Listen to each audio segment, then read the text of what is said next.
غیرت مند ہوتی تو اپنا جنازہ بھی شوہر کے ساتھ اٹھوا لیتی، اور کچھ نہیں تو بچیوں کو تو سسرال میں چھوڑ کر آتی۔ یہاں اپنے خرچے پورے نہیں ہو رہے کہ اب ان کی بچیوں کو بھی پالو۔ رانیہ اپنی عدت پوری ہونے کے بعد میکے لوٹی تو نازیہ بھابھی کا پارا سوا نیزے پر پہنچ گیا، اور اب وہ اس کا اظہار کھلے عام کر رہی تھی۔ امی، آپ کو میری شادی کی اتنی جلدی کیوں ہے؟ مجھے ماسٹرز کرنا ہے۔ رانیہ نے ماں کے آگے اپنی خواہش کا اظہار کیا۔ مجھے ایک بات بتاؤ، تمہاری فیسیں کون بھرے گا؟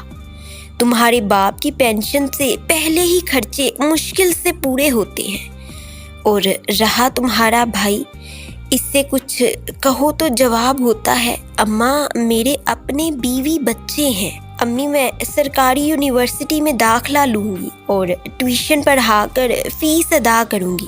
نہیں بھائی نہیں، میری بھوری ہڈیوں میں اتنی جان نہیں کہ میں تمہارے یہ چونچلے برداشت کر سکوں۔ کماؤ پوت لڑکا ہے، خاندان بھی اچھا ہے، شادی کرو، گھر بساؤ، میری جان چھوڑو۔ امی نہیں کرتی ماسٹرز، کم از کم بیوٹیشین کا کورس ہی کرنے دیں، ڈگری یافتہ نہیں ہنر یافتہ تو ہوں گی۔ یہ ساری باتیں فالتو اور فضول ہیں، گھر داری سیکھو اور شادی کے لیے ہی خود کو تیار کرو۔ رانیہ کے ساتھ بھی وہی ہوا جو کہ 80% لڑکیوں کے ساتھ ہوتا ہے۔ محض انٹر کے بعد ہی صرف لڑکے کی قابلیت کو دیکھتے ہوئے پیا دے سدھار دیا گیا۔ رانیہ کو اپنے خواب ٹوٹ جانے کا بے حد افسوس تھا، مگر پھر گھر شوہر میں مصروف ہو کر وہ سب بھول گئی، اور اوپر تلے ہونے والی 2 بیٹیوں نے بھی اس کی ذمہ داریوں میں اضافہ کر دیا۔ مگر پھر وہ ہوا جو کسی کی بھی سوچ میں نہیں تھا۔ فاروق کی بائک کو ٹرک نے ایسی ٹکر ماری کہ فاروق موقع پر ہی جاں بحق ہو گیا، اور رانیہ کی دنیا بچیوں سمیت اندھیر ہو گئی۔ اور اب عدت کے بعد جب وہ میکے آئی تو بھابھی کے ناروا رویے نے اسے اندر تک جھنجھوڑ کر رکھ دیا۔ اماں آپ اس بوجھ کا کوئی حل نکالیں، میرے لیے اس بوجھ کو اٹھانا ممکن نہیں۔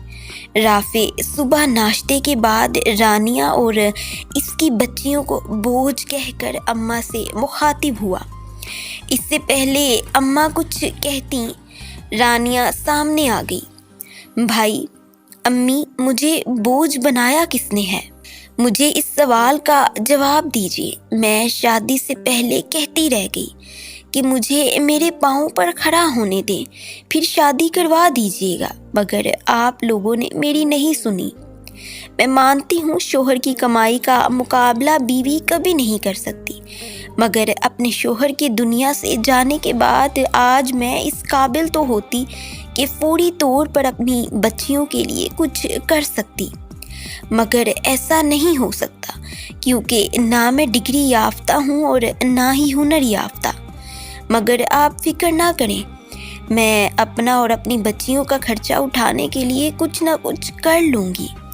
ہاتھ پاؤں سلامت ہیں، چاہے جھاڑ پونچھ کرنی پڑے یا پھر کھانا پکانے کا کام کرنا پڑے، کچھ بھی کروں گی، مگر خود پر اور اپنی بچیوں پر بوجھ کا دھبا نہیں لگنے دوں گی۔ یہ کہتے ہوئے رانیہ اپنے کمرے کی طرف چلی گئی، مگر ایک بات اماں اور بھائی کو سمجھا گئی تھی کہ جب بیٹیوں کو خود بوجھ بنایا جائے، ڈگری اور ہنر سے محروم رکھا جائے، تو پھر بیٹی کو بوجھ کہنے کا بھی حق حاصل نہیں ہے۔